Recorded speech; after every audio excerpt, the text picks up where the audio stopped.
But there's an even more important reason why we victim blame. And it's a corollary of that wishful thinking bias I talked about earlier. It's known sometimes as the just world fallacy.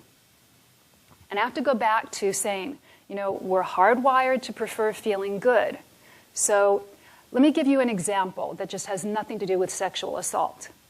You read on social media, or if you're older like me and you watch the news, you hear on the news that a drunk driver in your town has run a red light, smashed into a passenger vehicle, and left a passenger, let's say a young man, paraplegic.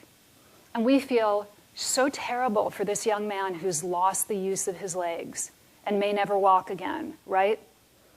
But what if the next day we hear that that young man was actually a convicted pedophile? Now we don't feel so bad, do we? In fact, some of us might say, well, that's karma. He got what he deserved.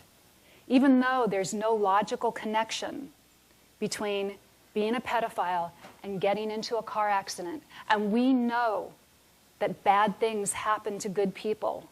But we want so badly to believe good things happen to good people and bad things happen to bad people, that when we hear about something bad happening, we very unconsciously look for ways that the person it happened to was somehow a bad person.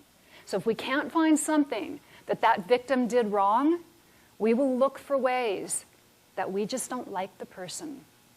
And this can be judgments that are made, often about people we don't know, right? People will look at the person who's coming forward and saying that he or she was sexually assaulted and say, well, but she's ugly, or she's fat, or she's stupid, you know, what a moron, or she's arrogant, or maybe just, well, she's the know-it-all that can't really play bass that well.